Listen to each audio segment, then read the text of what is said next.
This is the Barbados Today afternoon news for Tuesday, April 17. Thank you for joining us. I am Mary-Claire Williams. There are calls for insurance companies to get more involved in the renewable energy sector. Dean of the Faculty of Social Sciences at the University of the West Indies, Dr. Justin Robinson, says while he is pleased with the expansion of the sector over the years, the next step is to ensure that funding is accessible to the average consumer. He was speaking to reporters on the sidelines of a renewable energy conference this morning. The problem we have right now is that most of the financing packages offer people that you can borrow money for up to 7 years at about a 7% interest rate. So while the investment can give you quite a decent rate of return, in fact, the rate of return could be as high as 22%. The challenge is that the current packages offered by the commercial banks and others means that for the first 7 years, the investor has a negative cash flow. The amount you're paying back in the loan is not as much as you are earning from the energy that you're producing. So the fact that, so even though you will earn 20%, say over the 20-year life of the equipment, for the first 7 years, your cash flow is negative. So that really means that the only people who can really participate in that are people who have deep enough pockets that they can sustain themselves for the first 7 years, which kind of rules out a lot of small investors. Meanwhile, BRIA's Vice President Aidan Rogers says the organization wants to get insurance companies to cover the risk that the sector represents. And these are risks that are technology specific, so in terms of like mechanical, technical risks, but also looking at adequate coverage for the climatic risks due to climate change that we also face. Why this is important? Because for potential investors who are securing financing, they want to know that they can get back the money that they've loaned to potential investors. Investors want to know that they can retain and achieve the returns that they will calculate on their investment. And a lot of this really has to come with the strengthening of risk transfer modalities. And this is where you see the necessary marriage between the insurance and the finance industry. The Fair Trading Commission has given the green light to the Barbados Light and Power Company to recover some $22.9 million from consumers. The FTC approved a request from the company to recover the full cost of its 5-megawatt storage device through the fuel clause adjustment. The Commission says the benefits include enhanced grid resilience through frequency and voltage regulation and the provision of reserve capacity as well as lower fuel cost to consumers. The Light and Power Company is also proposing to share a minimum of 5% of the fuel savings with consumers each year. At the same time, the FTC has rejected the company's request for an overall rate review. It ruled that the use of the fuel clause adjustment would suffice for now, while the Commission monitors the device's cost recovery. The UWI Cave Hill campus says it remains concerned about falling enrollment figures following the introduction of tuition fees. The Deputy Principal, Professor Clive Landis, raised the matter this morning at the announcement of the upcoming Luminaries Gala, which is aimed at raising funds for students in need. He also said the current student body has also been experiencing financial difficulties.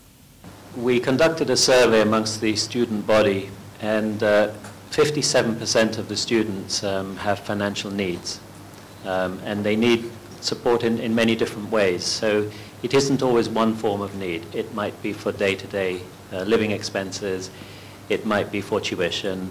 If they can't be helped with existing support structures, everyone has a slightly different need, but the surveys indicate that really the need is quite great.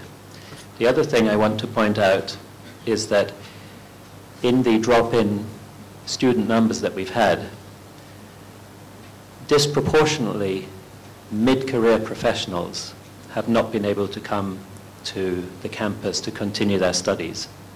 So I think most people have felt that it would be the student leavers who can't continue, and most of the secondary school students who matriculate, most of the support structures to mitigate against the tuition fees have been put in place for them, but it was the mid-career professionals who we lost in the greatest numbers. A St. James man is due in court today on firearms charges. Katani Calendar of Fitz Village, St. James, was arrested on Saturday evening at St. Silas, St. James, and found in possession of a 9mm pistol and 8 rounds of ammunition. Yesterday, officers from the anti-gun and anti-gang unit charged him with possession of a firearm without license and possession of ammunition without a permit. He's due to appear in the Whole Town Magistrates Court. There's regional and international news after this short break.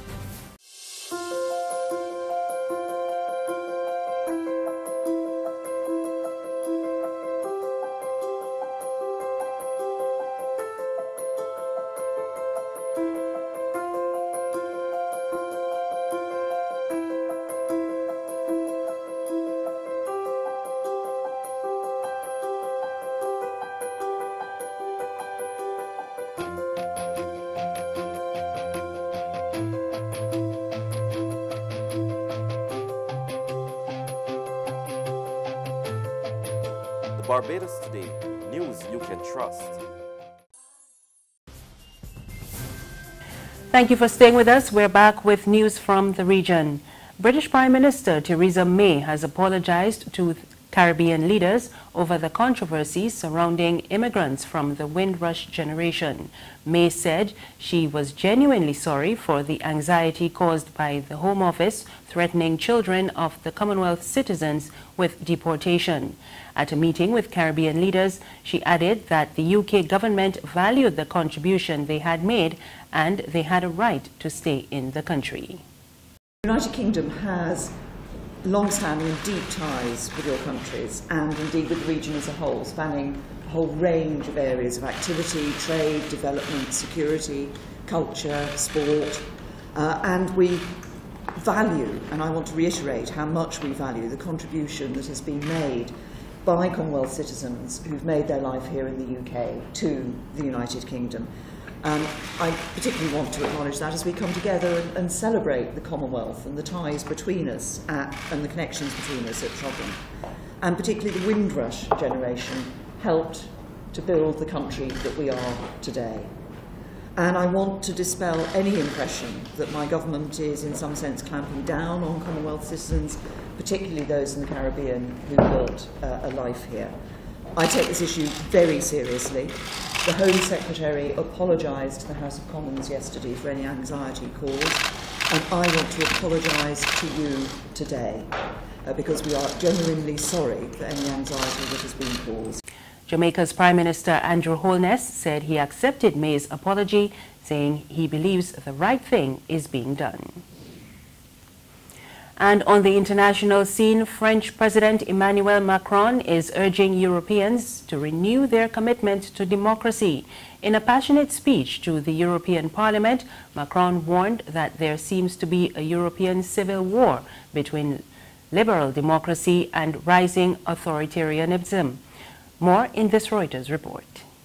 French President Emmanuel Macron is after the red carpet treatment for his EU reforms. Here at the European Parliament in Strasbourg, France, he's on a charm offensive. Met in kind with an array of pomp and ceremony. But so far his plans to breathe life into the EU project have had a muted response. Macron believes the way to revive it post-Brexit is to push for deeper integration, a point he made when addressing EU lawmakers. The budget that we're going to discuss must be the expression of a coherent, efficient political project based on convergence. France is willing to increase its contribution. To do that, we need to completely recast the budget. One issue is here he has limited clout. The rank outsider clinched the French presidency, setting up his own party in the process. And that doesn't have any formal representation yet in the European Parliament. That could all change after EU-wide elections next year. But until then, Macron is somewhat second fiddle to the powerhouse that is German Chancellor Angela Merkel. And particularly when it comes to the Eurozone, Macron and Merkel might not be on the same page. Senior Conservatives in Merkel's government appear opposed to creating a European monetary fund. Macron also wants a European budget and a European finance minister, all while the EU disentangles itself from Britain and plugs the budgetary black hole to be left by Brexit. A truer measure of how much he can reshape the EU will likely come later this week when he meets Merkel in Berlin. And finally, Russia says the Organization for the Prohibition of Chemical Weapons will be given access to an alleged chemical site in Syria on Wednesday. Experts arrived in Damascus on Saturday, but they have not been able to visit the nearby town of Douma because of security issues cited by Russia. U.S. officials say they are concerned that Russia, an ally of the Syrian government, may have tampered with the site. And that's news this afternoon. Remember, there's more on our website, www.barbadostoday.bb. You can also subscribe to our e-paper, email updates, and like us on Facebook. We're on Izumi Media in bus terminals and on Screenplay at supermarkets and gas stations near you. You can also find us on Mix 96.9 FM. I am Marie Claire Williams. Good afternoon.